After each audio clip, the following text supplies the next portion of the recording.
Part 1 भूल गया है क्यों इंसान। कविता के 2 पैराग्राफ हम लोगों ने पढ़ लिए हैं। तीसरा पैराग्राफ पढ़ाने से पहले मैं आपको एक बार फिर से ये दोनों पैराग्राफ दोहराना चाहूँगी, तो आप एक बार सुन लें। भूल गया है क्यों इंसान। कवि क्या कह रहा है कि इंसान क्यों भूल गया है।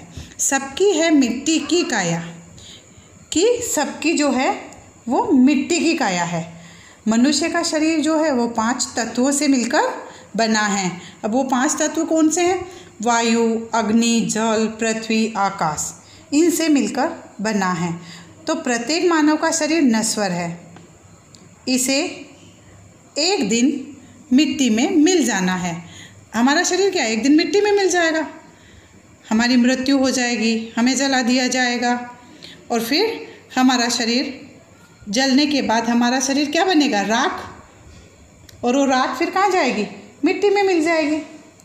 अर्थात सभी के शरीर को एक दिन मिट्टी में मिलना होता है।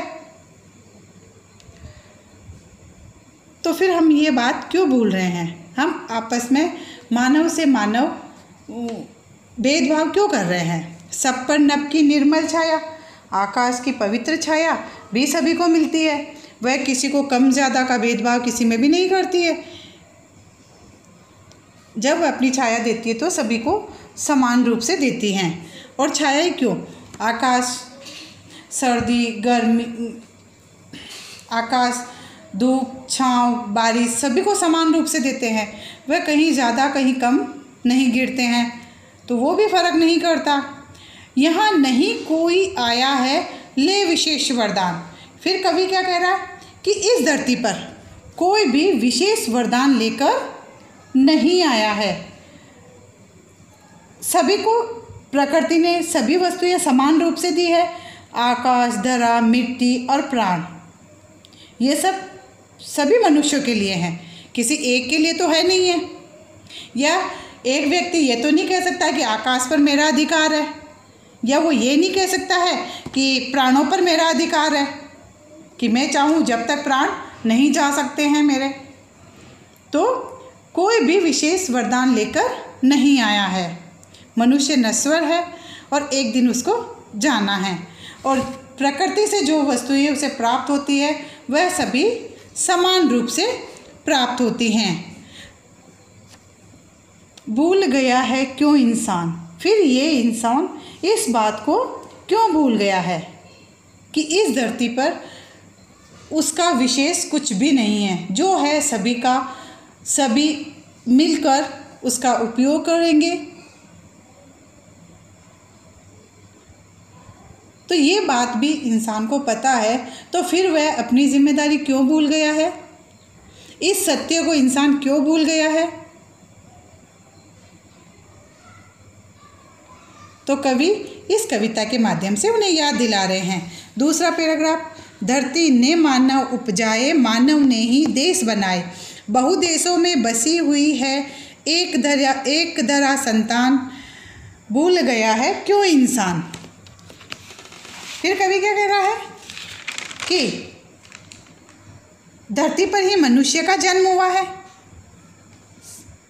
इस धरती पर ही आप लोगों का जन्म हुआ है और आप लोग इसी धरती पर खेल कूद कर बड़े हो रहे हो, है ना। आप बिना धरती के तो आप खड़े नहीं हो सकते हो। आप इसी धरती पर खेलोगे, आप इसी धरती पर बड़े होगे, है ना। और इसी धरती पर एक दिन आपका अंत भी आएगा। तो अंत और जन्म के बीच का आपने सारा समय कहाँ गुजारा?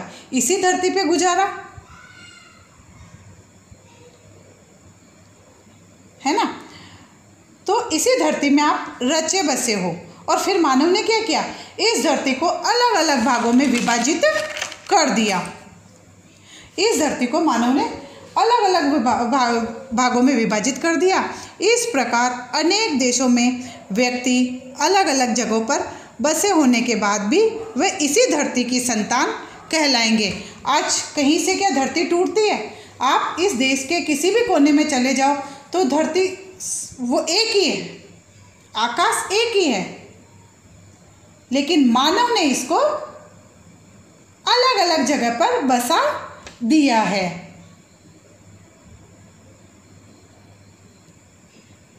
यही धरती आपका भरण पोषण करती है, खाने के लिए भोज्य पदार्थ उपलब्ध कराती है, लेकिन मानव ने क्या करा?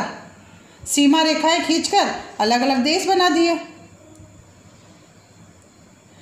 और मानव द्वारा बांटे गए इन विभिन्न देशों में आज भी मैंने बताया ना कि धरती एक ही है और सब इसी धरती की संतान है। हम सब इसी धरती की संतान हैं।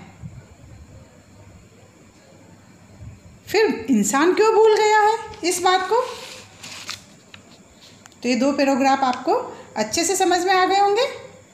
आइए अब हम पढ़ते हैं अगला पैराग्राफ। ध्यान से सुना बच्चों इसको, ये वापस रिपीट भी नहीं हो पाएगा। देश अलग हैं, देश अलग हों, वेश अलग हैं, वेश अलग हो, मानवता से, है ना। कवि कहते हैं कि आज देश अलग है और देश भले ही अलग हो और देश की वेशभूषा भी अलग क्यों ना हो। आज आप देखते हो कि आप लोगों का हर जगह पहनावा अलग होता है। केरल में जाइए वहाँ का पहनावा अलग है, महाराष्ट्र में जाइए वहाँ का पहनावा अलग है। तो हर देश का पहनावा अलग है, हर देश की भाषा अलग है। उसके बावजूद भी मानवता तो एक ही है ना। मानव का मन और उसके शरीर में चलने वाली सांसें भी अलग नहीं है, वो भी सभी में समान रूप से चलती है। अर्थात यदि मानव ने देश और वेश के नाम पर बंटवारा कर ही लिया है तो वे भले ही अलग हो। कहने का तात्पर्य है कि यदि मानव ने देश और वेश, देशों के नाम अलग अलग रख दिए, वेशभूषाएं बदल ली, इन सब का उसने बंटवारा कर लिया है, पर वे भले ही इन सब से अलग हो, लेकिन अलग अलग देशों में बसे होने के बावजूद भी, अलग अलग वेशधारी मनुष्य होने पर भी उनके मन और उनके हृदय में, है ना, उनके मन और हृदय में, उनके मन या हृदय या फिर उसके शरीर में चलने वाली सांसें अलग नहीं हैं। वो सांसें समान रूप से उसके शरीर में चलती है। तो फिर इंसान आपस में अलग कहाँ हुए? लेकिन वो ये सब भूल गए हैं, उन्हें ये सब याद नहीं है। तो समझ में आ गया आपके? देश अलग है, देश अलग हो, वेश अलग है, वेश अलग हो। देश अलग है और देश अलग भले ही हो, उन देशों का पहनावा अलग भले ही हो, और अलग अलग पहनावा होने के बावजूद भी, अलग अलग खान पान होने के बावजूद भी, अलग अलग भाषाएं होने के बावजूद भी, उनका जो मन है या उनका जो हृदय है या उनके शरीर में चलने वाली सांसें जो है वो एक ही है। वह इंसान एक ही धरती की संतान है। ये बात इंसान क्यों भूल गया है?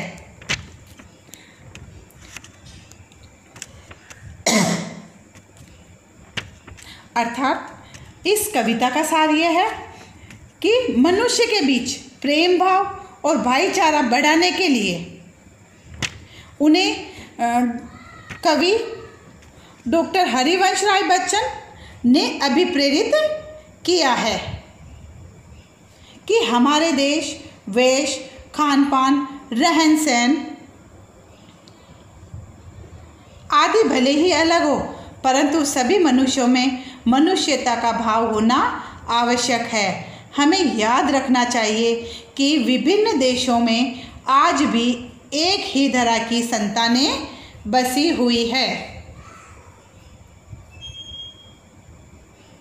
आइए अब हम इनके मौखिक प्रश्न उत्तर करते हैं। बच्चों ये आपको याद करने हैं, आपको फिलहाल ये प्रश्न उत्तर कॉपी में नहीं करने हैं। मैं मौखिक रूप में ही इनके आंसर्स आपको बताऊंगी, आपको ध्यान से सुनना है। इस कविता के रचयिता कौन है? ये तो आपको पता है। कौन है इस कविता के रचयिता? कवि डॉक्टर हरिवंश राय बच्चन। कवि बार बार ये क्यों कह रहे हैं कि भूल गया है क्यों इंसान? कवि बार बार यह इसलिए कह रहे हैं क्योंकि मनुष्य आपस में भेदभाव कर रहा है। वह देश, जाति, धर्म, संप्रदाय अथवा धनी निर्धन के आधार पर मानव के मानव, मानव से मानव के बीच दीवार खड़ी कर दी है उसने। और बार बार कवि इसी के लिए उन्हें इस कविता के माध्यम से कह रहे हैं कि इंसान इस बात को भूल गया है कि वह एक ही धरती की संतान है। प्रश्न नंबर 3, सब पर नभ की निर्मल छाया का क्या अर्थ है? तो इस पंक्ति का अर्थ है कि हम सब पर आकाश की पवित्र छाया रहती है और वह हम सभी को समान रूप से मिलती है। प्रश्न 4, मानव ने ही देश बनाए द्वारा कवि क्या कहना चाहता है? तो इन पंक्तियों के द्वारा कवि ये कहना चाहता है कि मानव ने ही इस धरती को अलग अलग भागों में बांट दिया है और अलग अलग बांट कर वह उन्हीं में बस गया है।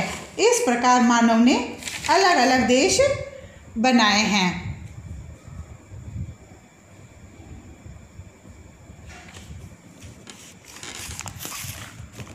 पाठ 1 की कविता बच्चों आपको याद करनी है और आपको सिर्फ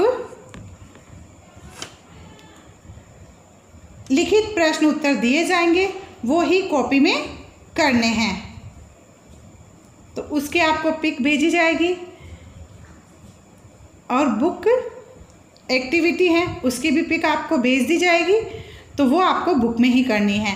हिंदी फर्स्ट की कॉपी में केवल आपको लिखित प्रश्नोत्तर करने हैं। ये आपका पार्ट 1 खत्म हुआ बच्चों।